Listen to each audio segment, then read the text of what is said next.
코로나로 인해서 교회에 모일 때 혹은 여러분들이 어떤 장소에 가실 때마다 명부를 작성하게 되어 있습니다.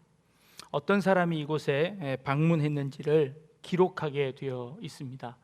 후에 어떤 일이 일어났을 때 방문한 사람들을 추적해서 그 사람들을 조치하기 위한 그런 방법입니다. 이름과 전화번호를 적게 했더니요, 사람들이 자기 전화번호를 적지 않고 남의 전화번호를 적더랍니다. 그래서 그것이 아무 소용이 없게 되었습니다. 그래서 이번에는 전자명부라는 것을 만들었습니다. 핸드폰으로 자신의 인증을 한 후에 QR코드를 찍게 하므로 이제 속일 수 없게 그렇게 만든 것이지요. 참 편리합니다. 그런데 다른 한편으로 개인의 신상 정보가 고스란히 저장이 되고 전달이 되어지는 것이지요. 그래서 다른 한쪽에서는 개인 정보, 개인 신상의 침해를 받는다고 주장을 하기도 합니다. 불필요하게 시민을 감시한다라는 주장도 있습니다. 과학기술이 발달함에 따라서 이런 기술은 자꾸 발전을 합니다. 핸드폰 위치를 통하여서 그 사람이 어디에 있었는지, 몇 날 몇 시에 어디를 지나갔는지, 무엇을 샀는지, 어떤 일들을 했는지를 다 기록하는 그런 시대가 되었습니다.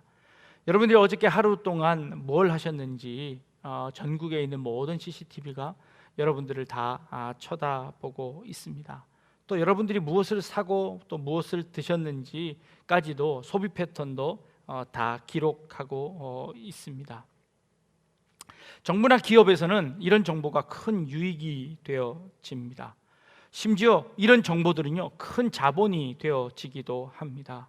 구글이라는 회사는요, 우리에게 이메일을 무료로 줍니다. 그리고 좋은 검색 엔진을 우리에게 무료로 제공합니다. 그래서 우리는 큰 유익을 받습니다. 그런데 사실 우리가 검색하고 우리가 사용하는 그 모든 것들이 그들에게는 큰 자산이 되는 것이지요. 우리가 그들에게 우리 정보를 제공하는 것입니다. 그 정보가 자산이 되는 것이죠. 이 정보는 참 좋은 것이기도 한데요, 이중적인 면을 가지고 있습니다. 2차 세계대전 당시에 히틀러가 유럽에 있는 많은 유대인들을 처단했습니다. 그럴 때 그 유럽에 있는 나라들 중에서 네덜란드에 있던 유대인들은요, 거의 75%가 넘는 사람들이 죽임을 당하거나 추방을 당하는 그런 어려움을 당했다고 합니다. 바로 이웃 나라인 벨기에나 프랑스 같은 경우는 40% 혹은 25%의 유대인들이 피해를 입었습니다. 그런데 네덜란드는 75%라는 엄청난 인원의 유대인들이 고통을 당했답니다. 그 이유가 무엇인지 알아봤더니요, 1930년도에 네덜란드에서는 모든 국민들에 대해서 이름, 생년월일, 주소, 종교를 비롯한 모든 데이터베이스를 가지고 있었답니다. 인구 등록부를 만들어서 그 사람들을 아주 효율적으로 관리하기 위해서 정부에서 그런 명부를 만들고 있었답니다. 그런데 2차 대전이 터지고 나서 그 나치 정권들이 그 정보를 수입한 겁니다. 입수한 겁니다. 그리고 그 입수한 그 정보를 토대로 유대인들을 색출해서 그들에게 페널티를 주게 되었다는 것이지요. 이렇게 좋은 정보로 활용될 수도 있는 반면 그것이 아주 악용될 수도 있다는 것이지요. 많은 학자들이 코로나 초기에 그것을 염려했습니다. 앞으로 조지 오웰이 쓴 1984에서 나오는 그 빅브라더가 등장하게 될 것이다. 정부에서 이 개인 정보들을 활용해서 그것들로 인해서 개인 정보가 침해당하는 일들이 있을 것이다 라고 수차례 경고했습니다. 그런 일들이 실제로 일어나고 있지요. 유대인 학자 중에 유발 하랄이라는 학자는요, 그러나 이를 아주 도덕적으로 잘 활용하는 몇 나라들이 있는데 그 나라들 중에 한 나라를, 우리나라를 꼽았습니다. 기술이 발전되었는데 이 기술을 강제하지 않고 큰 문제 없이 아주 잘 사용하고 있는 나라가 있는데 그것이 대한민국이라는 겁니다. 이 정보들이 큰 문제를 일으킬 수 있지만, 그러나 성숙한 시민의식과 올바른 언론들이 잘 견제하면 이것을 민주적으로 아주 잘 유용하게 사용할 수 있게 될 것이다 라는 그런 제안이었습니다. 이것이 꼭 필요합니다. 그러나 이것이 악용되지 않도록 잘 사용해야 할 것 같습니다. 성경에도요, 이런 공권력을 사용해서 이 백성들의 정보를 수집하려고 했던 시도들이 몇 차례 등장합니다. 바벨론 포로로 잡혀갔을 때 이스라엘 백성들의 인구수를 조사해서 그들에게 세금을 매기기 위해서 인구조사를 한 적이 있었습니다. 그리고 예수님이 태어나실 그 당시도 예수님께서 베들레헴으로 가서 태어나시게 된 이유도 호적을 하러 가기 위해서였습니다. 로마 제국에서 이스라엘 모든 백성들에게 호적을 하라는 명을 내렸습니다. 호적을 하는 이유는 뭘까요? 세금을 잘 걷기 위해서입니다. 그리고 그 사람들 남자를 징용해 가기 위해서 그들을 조사하는 것이었지요. 그런 인구조사들이 있었습니다. 구약에 가보면요, 다윗 왕 때 이런 인구조사가 있었습니다. 다윗 왕은 그의 말년에 하나님께서 그의 마음을 격동시키사, 사단이 그의 마음을 격동하사 이 다윗이 인구조사를 감행하게 되었습니다. 요압이라는 신하가 왕이시여, 하나님께서 당신의 백성들을 이렇게 많게 하셨는데 무엇하러 그런 인구조사를 하십니까? 라고 다윗 왕을 만류했지만 다윗 왕은 그 인구조사를 강행하고 말았습니다. 약 10개월이 걸리는 그 일들을 강행하고 말았지요. 하나님의 선지자 갓이라는 선지자가 이 다윗의 그 잘못한 일들을 추궁하러 와서는 혼을 내는 겁니다. 그제서야 다윗이 자신의 잘못을 깨닫고 하나님 앞에 무릎을 꿇습니다. 그랬더니 하나님께서 이 다윗에게 선지자 갓을 통하여서 이렇게 말씀하십니다. 네가 잘못한 것 아느냐? 알았다면 내가 너에게 징계를 내리겠다. 내가 벌 3가지 중에 하나를 선택해라. 그럼 내가 그것으로 너를 처벌하겠다 라고 말씀하십니다. 성경의 모든 패턴들은 보면요, 이스라엘 백성들이 잘못하면 하나님께서 알아서 혼내신 다음에 그 하나님의 혼나는 그 혼남에 두려워서 다시 무릎을 꿇고 회개하고 돌아오는 것, 이것이 구약의 모든 패턴들이었습니다.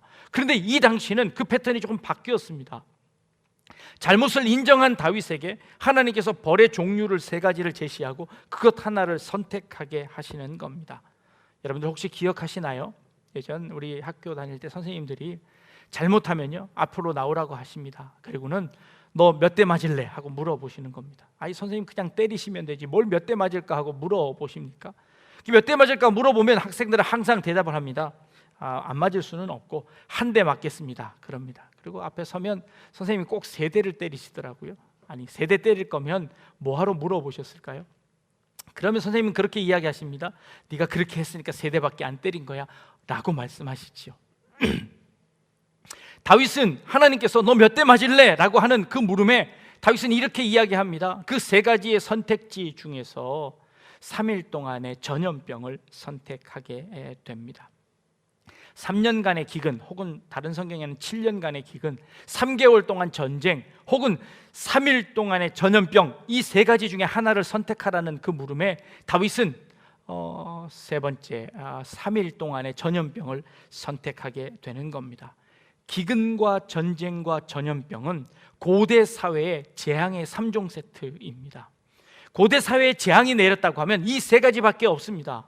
기근이 일어나거나 전쟁이 일어나거나 전염병을 통하여서 그 백성들이 다 죽어지거나 하는 이 3가지인 것이지요. 그런데 그 3가지 중에 하나를 선택하라는 것이었습니다. 여러분 같으면 뭘 선택하시겠습니까? 어떤 재앙이 덜 아픈 재앙이 되어질까요? 현재 우리 지구상의 인구가 77억 정도 된답니다. 그 중에 영양실조를 앓고 있는 사람이 약 8억 명쯤 된답니다. 기근을 앓고 있습니다. 오늘 하루 굶주림으로 죽는 사람이 2만 5천 명입니다. 1년에 900만 명이 죽는답니다. 기근으로 엄청나게 많은 사람들이 현재까지도 죽고 있습니다.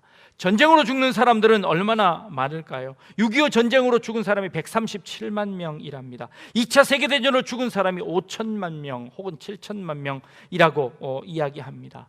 이 지구상에 전쟁이 없던 날은요, 전 지구상의 3%밖에 안 된답니다. 97%는 전쟁이 있었고요, 3%만 전쟁이 없는 평화의 시기였는데, 그 3% 평화의 시기도 전쟁을 복구하는 시기이거나 혹은 전쟁을 준비하는 시기였지, 전쟁이 없는 시기는 없었다는 겁니다. 인류 대대로 수많은 전쟁이 있었고, 그 수많은 전쟁을 통해서 수많은 사람들이 죽임을 당했습니다. 어떤 인구가 더 많이 죽었을까요? 전염병으로 죽는 사람들은 얼마나 됐을까요? 코로나로 현재 사망자의 숫자가 83만 명 된답니다, 전 세계에. 근데 예전에 흑사병이 돌 때 유럽 인구가요 3분의 1이나 되는 유럽 인구가 다 죽음을 당했다고 합니다. 그 당시 2차 세계대전이 끝난 후에 스페인 독감으로는요 5천만 명이 한꺼번에 죽임을 당했답니다. 전쟁으로 인해서 사람들이 막 뒤섞여지면서 그 전쟁 이후에 스페인 독감이 들어서 5천만 명이 죽었답니다. 단순 숫자로 어느 징계가 더 많은 사람들이 죽을까요? 잘 모르겠습니다. 정확한 숫자를 계산할 수조차 없습니다. 이 세 가지 재앙은요 수많은 사람들의 목숨을 앗아갑니다. 그런데 이 세 가지 중에 하나를 선택하랍니다.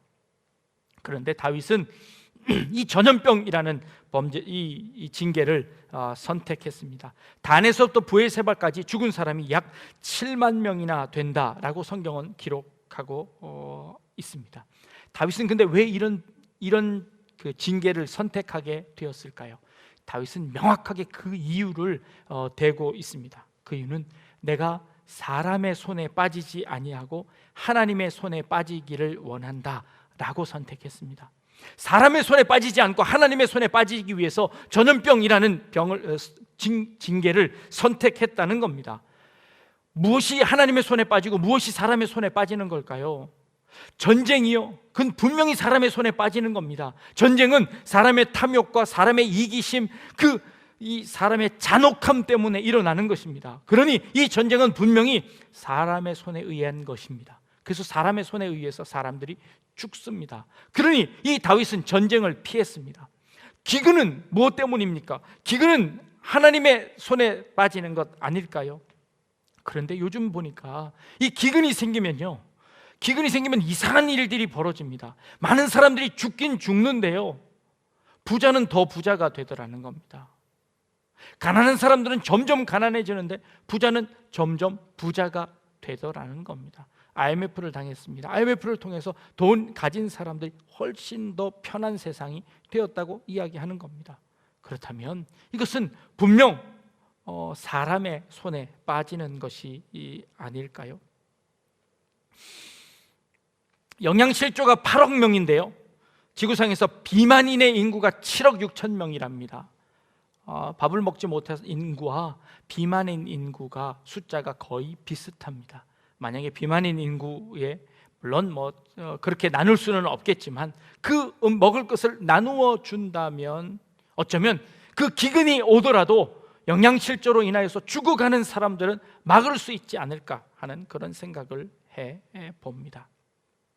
그런데 이 전염병이라는 것은 인간이 막을 수 없는 그런 전염병이었습니다. 최소한 그 당시만 해서는 그렇습니다.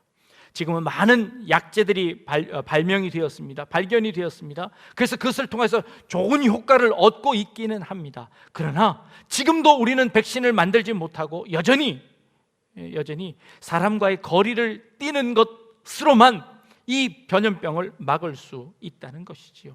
다윗은 이렇게 선택했습니다.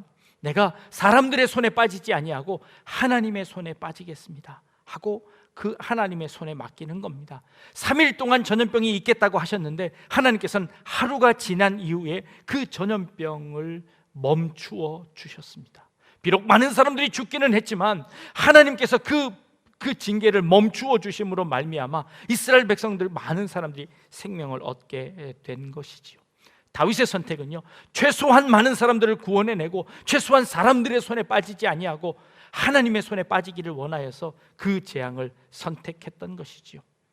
지금 우리가 당하고 있는 이 재앙은요, 어떤 결과일까요?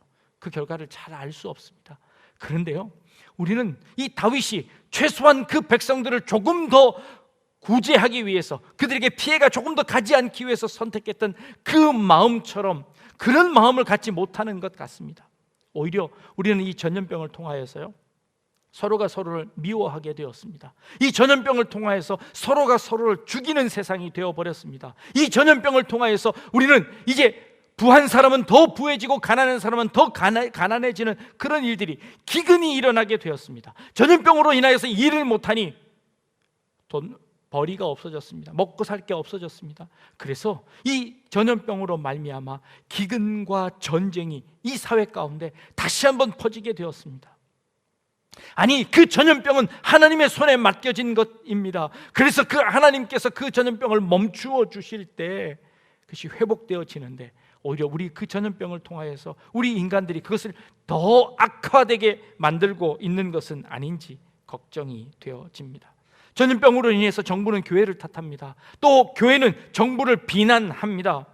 힘을 보여주자고 이야기합니다. 자꾸 사람의 손에 빠지려고 노력합니다.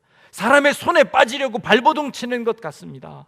우리는 더 이상 사람의 손에 빠지지 않았으면 좋겠습니다.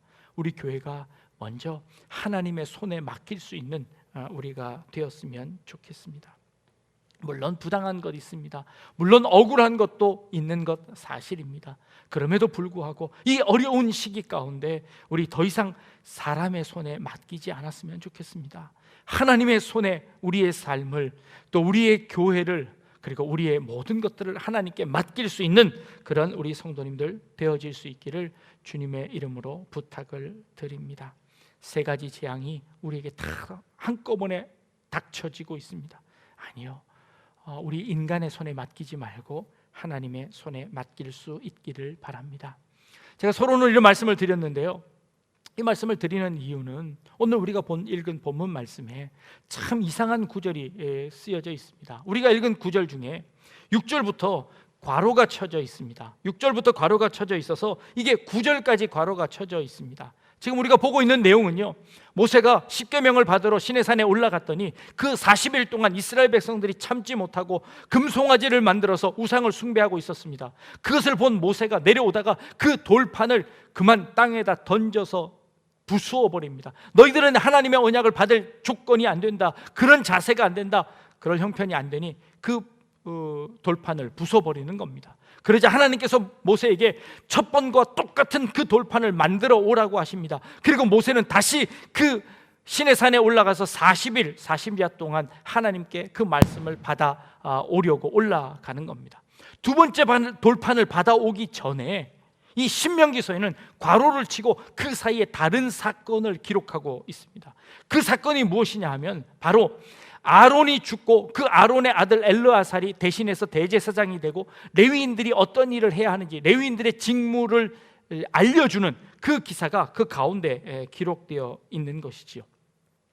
그런데요, 이 아론이 죽은 사건은 민수기에 가보면 더 자세하게 기록되어져 있습니다. 아론이 죽은 것은요, 거의 이 아론이 123세가 되어서 가나안 땅 거의 다 갔을 쯤에 40년이 훨씬 지나서 가나안 땅이 거의 다 보이는 호르산이라는 곳, 그곳에 가서 그 호르산에 올라갈 때 하나님께서 이제 너는 되었으니 네 아들 엘르아살을 데리고 모세와 함께 그 호르산으로 올라가라. 그러면 그 호르산에서 모세가 아론의 그 겉옷을 벗겨서 그 아론의 겉옷을 엘르아살에게 입혀서 대제사장의 직을 임한 후에 이 아론은 그 호르산에서 죽었다라고 민수기에는 기록하고 있습니다.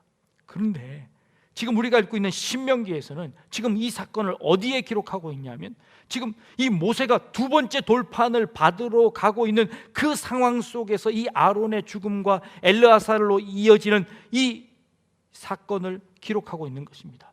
시간적으로도 맞지 않고 내용적으로도 뜬금없는 이야기를 이 가운데 삽입하고 있는 것입니다. 이것은 도대체 무엇을 의미하는 걸까요? 이것은 도대체 무엇을 의미하는 걸까요? 출애굽기로 한번 돌아가 봤습니다. 출애굽기에는 모세가 두 번째 돌판을 받는 그 장면을 조금 더 다른 각도에서 설명을 하고 있습니다. 출애굽기 33장에 가보면 모세가 하나님 앞에 무릎을 꿇고 빕니다. 하나님, 이 백성을 한 번만 용서해 주십시오. 그들이 알지 못해서 금송아지를 만들었습니다. 그러니 이 백성을 하나님 한 번만 살려주십시오. 하나님의 약속을 생각해서, 하나님께서 아브라함이 한 약속, 이삭이 한 약속, 야곱에게 했던 그 약속을 기억하시사 이 이스라엘 백성들을 가나안 땅에 들어가게 해주십시오 하고 하나님 앞에 이 모세가 무릎을 꿇고 비는 겁니다. 그랬더니 하나님께서 이 모세의 기도를 들으시고 이렇게 허락해 주십니다. 모세야, 그러면 내가 이 백성들을, 내가 그 약속을 했으니 그 약속은 반드시 지키겠다. 그러니 내가 먼저 가서 그 가나안 땅의 7 족속을 다 내쫓아 버리고 내가 그 가나안 땅을 너희들에게 주마. 그러나 나는 너희들과 함께 가지 않겠다라고 하나님께서 선언해 버리시는 겁니다. 하나님께서 약속은 지키시되 그러나 이스라엘 백성과 함께 가나안 땅에 가시지는 않겠다는 겁니다. 하나님이 먼저 가서 그 이스라엘 백성들을, 가나안 백성들을 쫓아내고 그 땅을 주긴 줄 텐데 내가 너희들과 함께 같이 가지는 않겠다는 겁니다. 그러자 모세가 더 깜짝 놀랍니다.